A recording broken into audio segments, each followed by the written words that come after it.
Sebelum memulai ibadah hari ini, yang pertama, orang tua wajib mempersiapkan anak-anak seperti layaknya akan beribadah di gereja, memakai pakaian rapi. Yang kedua, ajak anak-anak untuk mengikuti ibadah dari awal hingga akhir, ikut bernyanyi dan mendengarkan firman Tuhan.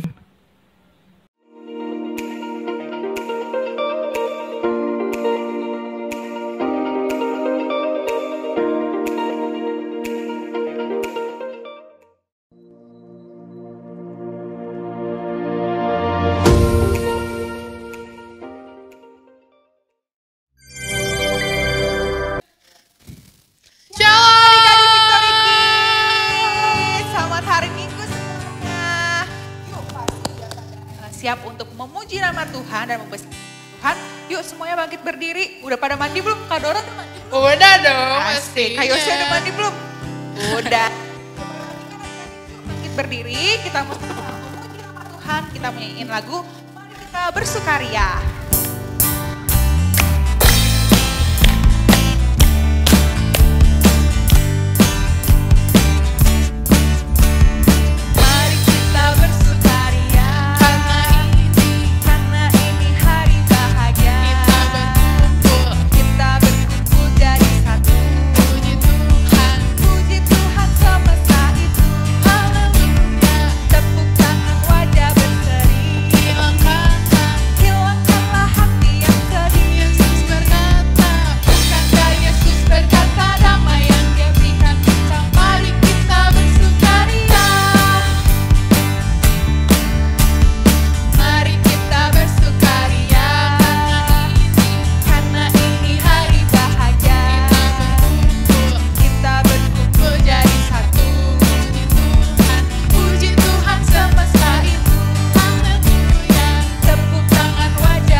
Nah, selanjutnya kita main lagu apa nih, Kak Dora? Kita main lagu Matahari Bersinar Terang.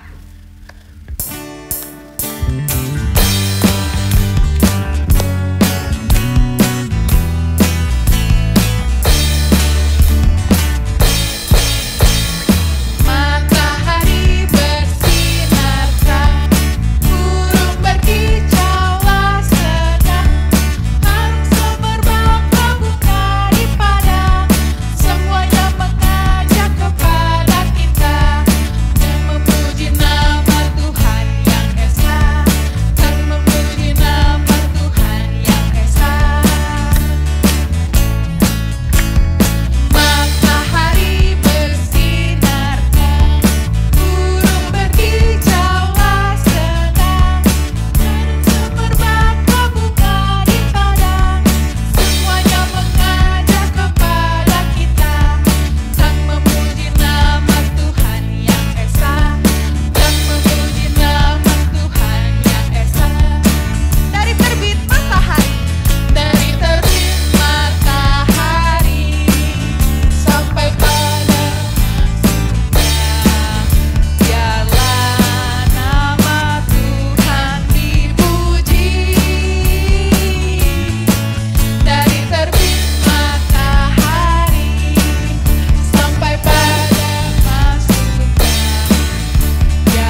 Adik-adik yang dikasihi Tuhan, sebelum kita mendengarkan kebenaran firman Tuhan, mari kita berdoa terlebih dahulu.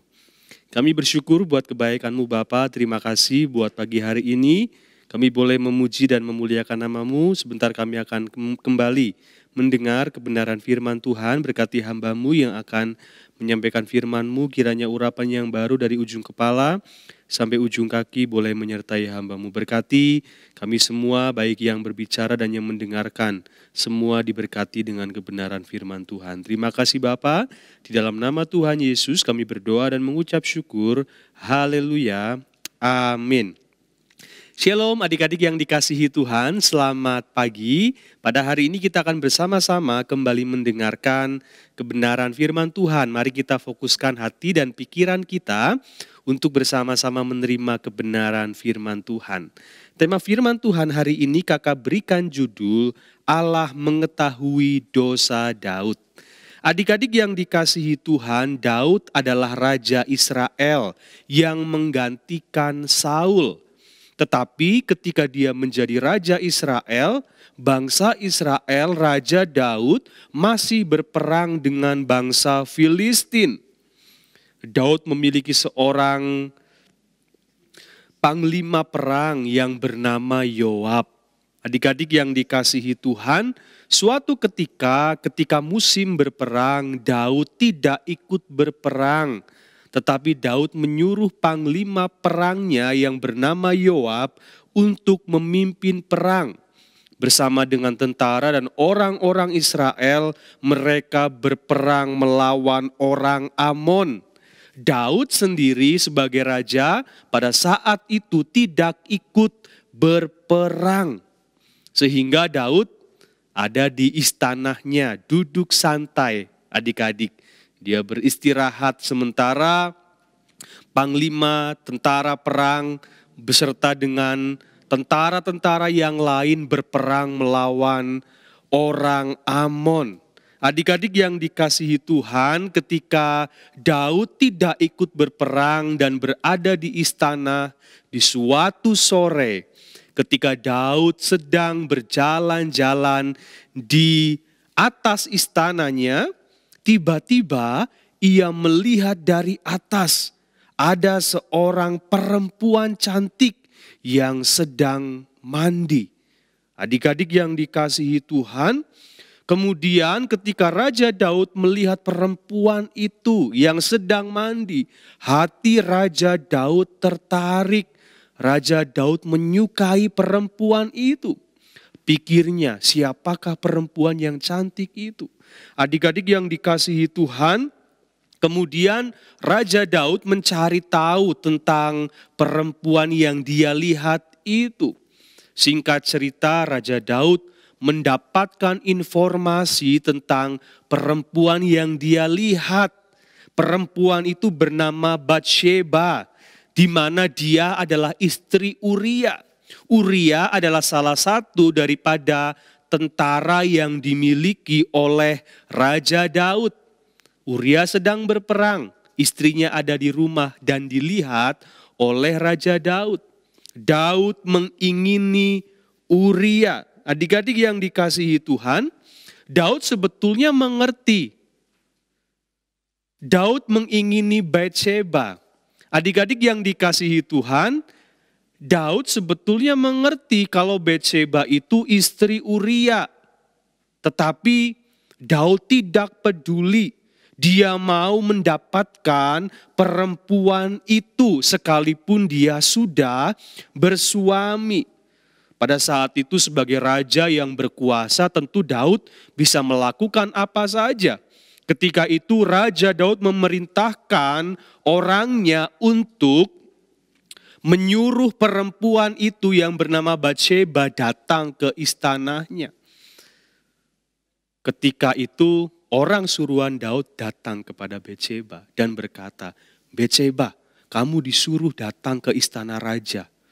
Ya tentu sebagai warga diundang raja ke istananya, Batsheba tidak bisa menolak adik-adik. Akhirnya Batsheba datang ke istana Raja Daud. Ketika dia sampai di istana Raja Daud, Daud memperlakukan Betseba seperti istrinya. Akhirnya Betseba pun tidur dengan Raja Daud. Adik-adik yang dikasihi Tuhan, jelas sekali bahwa apa yang dilakukan oleh Raja Daud dosa di hadapan Tuhan. Daud sudah melakukan kejahatan yang besar, mengambil istri orang, tidur dengan istri orang. Tetapi Daud tidak peduli. Kenapa? Karena dia sudah dikuasai oleh hawa nafsunya sendiri. Dan kemudian Betseba pun mengandung anak dari Raja Daud. Ketika Raja Daud mengerti bahwa Betseba mengandung, dia mulai mencari cara untuk menutupi kesalahannya terhadap Uria, suami Batsheba. Pada saat itu ingat, Uria sedang ada di medan pertempuran. Bagaimana caranya Daud menyembunyikan kesalahannya di hadapan Uria? Ketika itu Raja Daud menyuruh Yoab, panglima perangnya, untuk memanggil Uria yang sedang berada di medan perang. Uria disuruh pulang. Nah, ketika Uria disuruh pulang dan datang bertemu dengan Raja Daud, kemudian Raja Daud berkata kepada Uria, "Sekarang kamu pulang, istirahat tidur sama istrimu Betseba." Tujuannya apa adik-adik? Tujuannya adalah ketika nanti Betseba ketahuan mengandung, maka semua orang akan berpikir itu anak Uria. Tetapi adik-adik yang dikasihi Tuhan, Uria menolak dan berkata demikian, "Masa saya pulang ke rumah, makan, minum dan bersantai-santai dengan istri saya, sementara Panglima Yoab dan tentara Israel sedang berperang melawan musuh. Demi hidup dan demi nyawa Tuanku Raja, saya tidak akan melakukan itu." Adik-adik yang dikasihi Tuhan, Uria menolak perintah Raja Daud. Kenapa? Karena dia tidak mungkin melakukan itu santai-santai dengan istrinya. Sedangkan tentara yang lain sedang berperang. Kita bisa melihat jawaban Uria adalah jawaban dari seorang prajurit yang loyal, yang setia terhadap rajanya. Uria adalah orang yang baik dan setia. Namun adik-adik, ironisnya adalah Raja Daud tidak menghargai kebaikan dan kesetiaan Uria. Dan dengan keji mengambil Betseba menjadi miliknya. Akhirnya Raja Daud kemudian memikirkan cara yang lain, bagaimana caranya untuk menyingkirkan Uria. Dan adik-adik yang dikasihi Tuhan, kemudian Raja Daud menyuruh Yoab, panglima tentaranya, untuk menempatkan Uria di barisan paling depan ketika berperang. Dengan tujuan supaya Uria nanti mati ketika berperang. Betul adik-adik, ketika Uria berperang, ditempatkan di barisan paling depan. Kemudian ketika perang terjadi, Uria pun mati. Adik-adik yang dikasihi Tuhan, ketika mendengar bahwa Uria sudah mati, Betseba sebagai istrinya, dia sedih dan menangis adik-adik. Tetapi berbeda dengan Raja Daud. Raja Daud menggunakan kesempatan itu. Dia berpikir, wah, Uria sudah mati. Sekarang aku bisa mengambil Betseba menjadi istriku. Oleh karenanya kemudian Raja Daud tidak pikir panjang, mengambil Betseba menjadi istrinya. Raja Daud berpikir bahwa semuanya akan aman, tidak ada yang tahu tentang kejahatannya. Tetapi ingat adik-adik, sekalipun manusia tidak tahu dosa dan kejahatan kita, Tuhan mengetahuinya. Tuhan mengetahui dosa dan kejahatan Raja Daud. Karena itu adik-adik yang dikasihi Tuhan, kita bisa melihat ketika Betseba melahirkan anak laki-laki itu, Raja Daud sangat senang, sangat bahagia. Raja Daud berpikir bahwa semuanya akan baik-baik saja. Namun tidak demikian.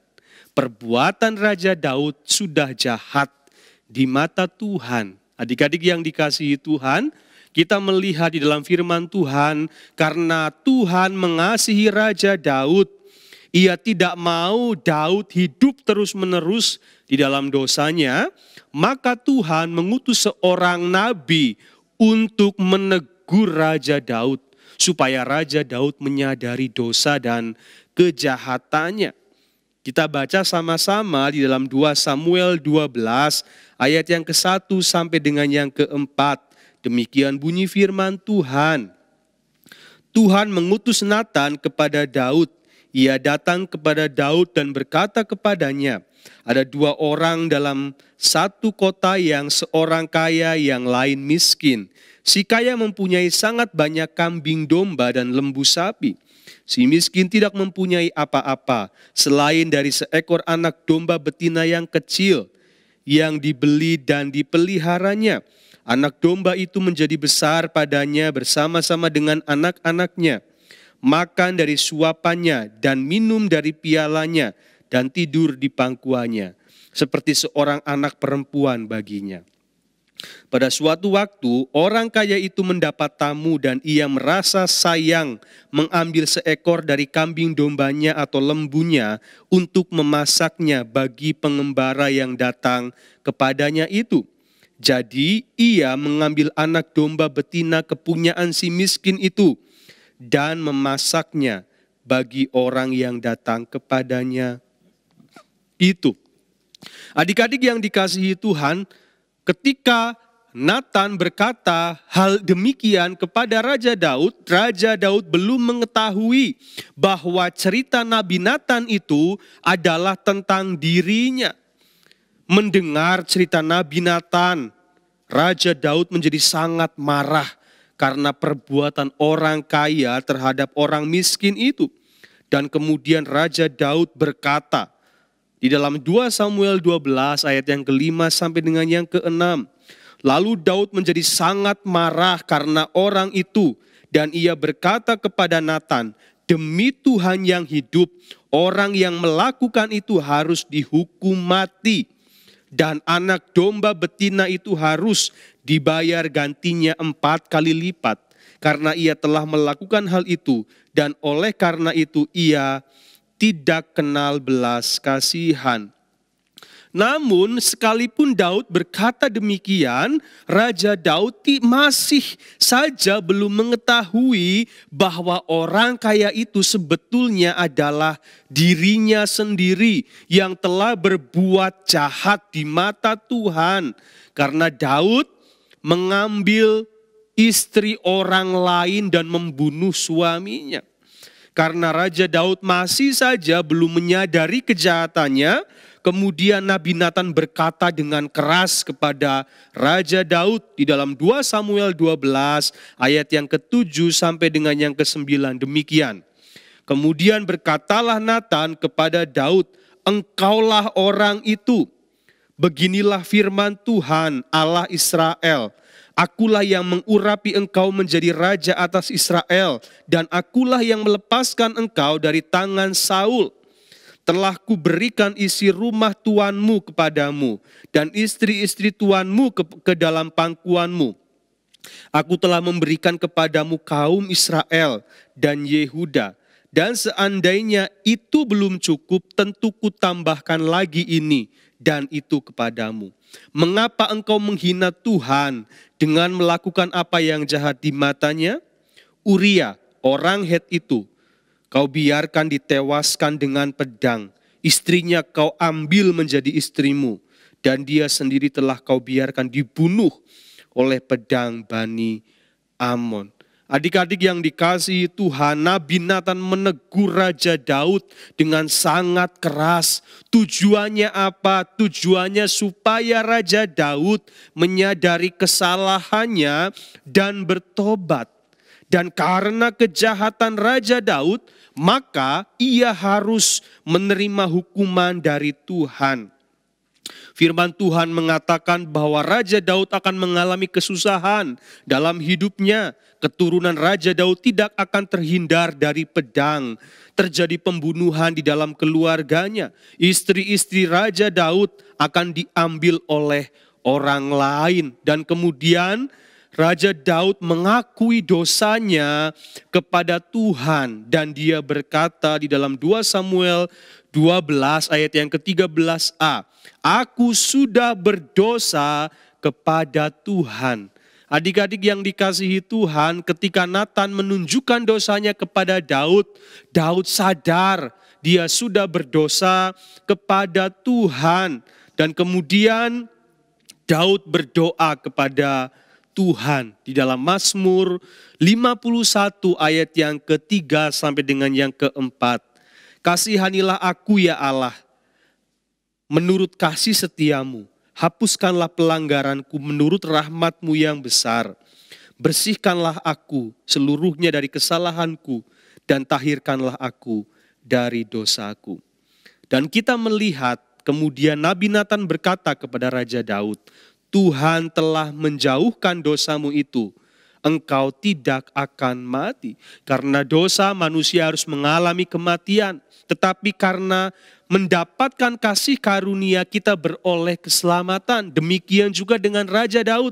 Dia berdosa dan dia harus dihukum mati. Tetapi dia berdoa meminta kepada Tuhan dan Tuhan memberikan kasih karunia kepada Daud. Dosa yang seharusnya membawa Daud mati diampuni oleh Tuhan. Yang harusnya Daud mati, sekarang Daud menerima keselamatan daripada Tuhan. Tetapi sebagai akibatnya, anak laki-laki yang baru dilahirkan oleh Batsheba yang adalah anak Daud harus mati. Adik-adik yang dikasihi Tuhan, ketika anak itu lahir dan kemudian Tuhan katakan anak itu akan mati, Daud berdoa, memohon, dan berpuasa dengan tekun kepada Tuhan supaya anak itu tidak mati.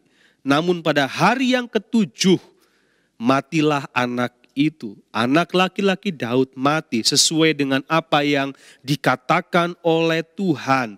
Dan pada akhirnya adik-adik, anak Daud mati dan Daud menerima kematian anaknya sebagai kehendak Tuhan. Tetapi kita bisa melihat ketika orang mengakui kesalahannya, bertobat, memohon belas kasihan Tuhan, Tuhan akan mengampuni dan memberikan hidup kepada orang tersebut.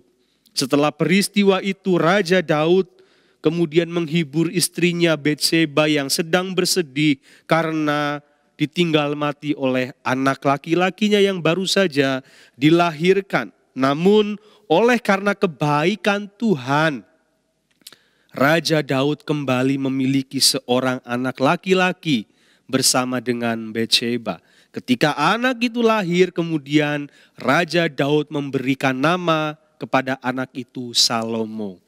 Dan ketika Salomo besar, kemudian hari Salomo lah yang menggantikan Raja Daud menjadi Raja Israel. Adik-adik yang dikasihi Tuhan, dari cerita ini kita bisa belajar sekalipun manusia tidak mengetahui dosa dan kejahatan kita, tetapi Tuhan tahu.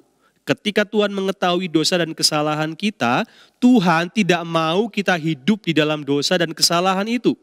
Tuhan mau kita bertobat, Tuhan mau kita berubah. Oleh sebab itu Tuhan mengutus orang lain untuk menegur kita, untuk menasehati kita supaya kita bisa hidup benar di hadapan Tuhan. Dan ketika kita menyadari dosa kita harus berdoa kepada Tuhan, memohon belas kasihan Tuhan supaya Tuhan mengampuni dan memberikan kasih-Nya kepada kita. Seperti Raja Daud diampuni oleh Tuhan karena sikap hatinya yang mau menyadari kesalahannya. Demikian kita juga, kalau kita berdosa, kita berbuat salah, kita memohon ampun kepada Tuhan dan Tuhan akan mengampuni kita. Amin buat firman Tuhan. Dan ayat hafalan untuk minggu ini terambil di dalam Mazmur 51 ayat yang ke-7. Sesungguhnya dalam kesalahan aku diperanakan, dalam dosa aku dikandung ibuku. Amin. Mari kita berdoa adik-adik. Kami bersyukur buat kebaikan-Mu Bapa, terima kasih buat Pagi hari ini kami boleh kembali mendengar kebenaran firman-Mu. Kiranya firman Tuhan boleh menjadi rema dalam kehidupan kami. Kami boleh belajar dari seorang raja yang bernama Daud. Dia berbuat dosa kepada Tuhan, tapi dia kemudian memohon ampun karena dia menyadari akan dosa dan kesalahannya yang begitu besar. Biarlah kami juga ketika kami berbuat salah, ketika kami berbuat dosa, kami selalu menyadari bahwa Engkau mengasihi kami. Kami memohon ampun kepada Tuhan dan kiranya Tuhan boleh mengampuni kami. Sementara juga kami akan pulang, kami akan menerima berkat Tuhan, kiranya Engkau boleh memberkati kami. Mari kita angkat kedua tangan kita, mari terimalah berkat daripada Allah Bapa, kasih karunia daripada Tuhan Yesus Kristus, dan persekutuan yang manis dengan Roh Kudus boleh menyertai kita sekalian dari sekarang sampai Maranatha, Tuhan datang kembali yang kedua. Di dalam nama Tuhan Yesus kami berdoa dan mengucap syukur. Haleluya. Amin.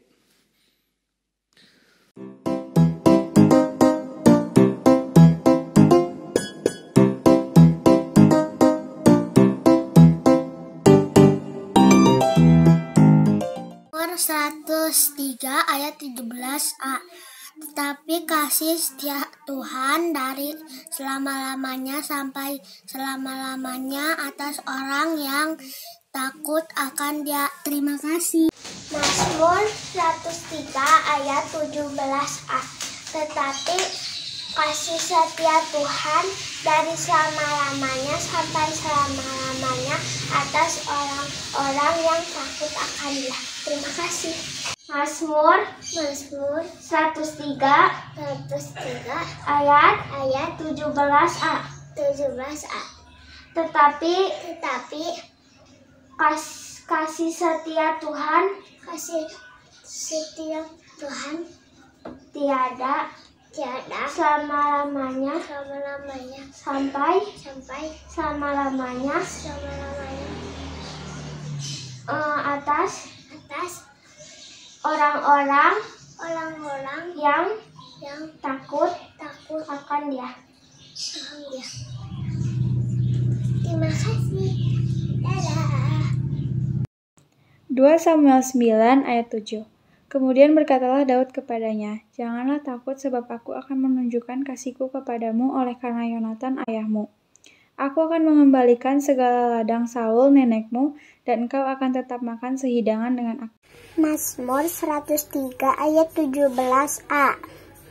Tetapi kasih setia Tuhan dari selama-lamanya sampai selama-lamanya atas orang-orang yang takut akan Dia. Terima kasih. 1 Yohanes 4 ayat 7. Saudara-saudaraku yang kekasih, marilah kita saling mengasihi, sebab kasih itu berasal dari Allah, dan setiap orang yang mengasihi lahir dari Allah dan mengenal Allah.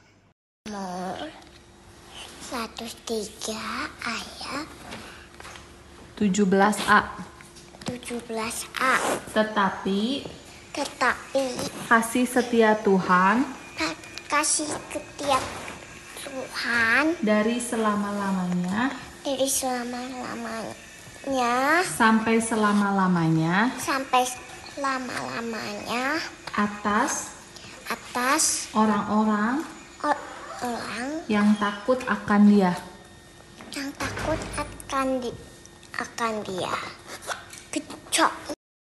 1 Yohanes 4 ayat 7. Saudara-saudaraku yang kekasih, marilah kita saling mengasihi, sebab kasih itu berasal dari Allah, dan setiap orang yang mengasihi lahir dari Allah dan mengenal Allah. Terima kasih. Mazmur 103 ayat 17a. Tetapi kasih setia Tuhan dari selama-lamanya sampai selama-lamanya atas orang-orang yang takut akan Dia. Terima kasih. Mazmur 103 ayat 17a. Tetapi kasih setia Tuhan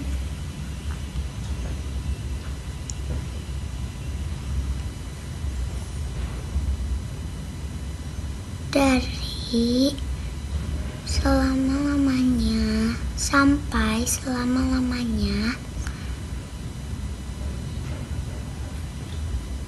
Atas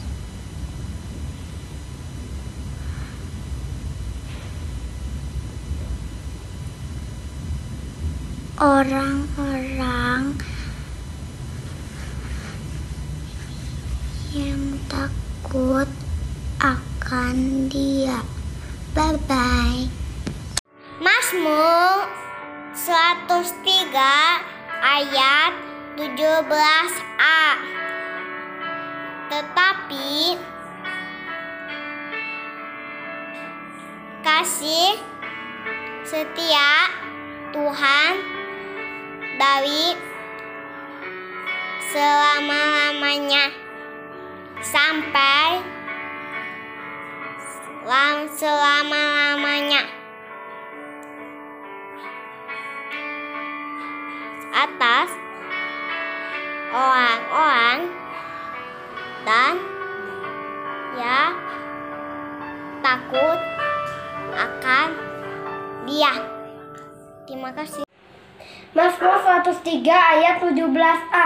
Tetapi kasih setia Tuhan dari selama-lamanya sampai selama-lamanya atas orang-orang yang takut akan Dia. Bye-bye.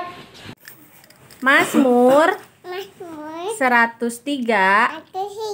ayat 17a. Tetapi kasih setia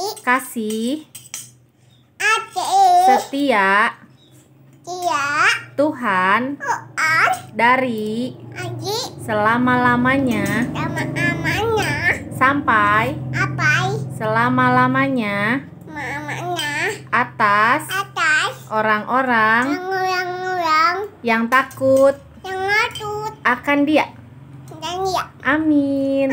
Terima kasih. Dah. Wah. 1 Yohanes 4 ayat 7. Saudara-saudaraku yang kekasih, marilah kita saling mengasihi, sebab kasih itu berasal dari Allah, dan setiap orang mengasihi lahir dari Allah dan mengenal Allah. Terima kasih. Yohanes 4 ayat 7.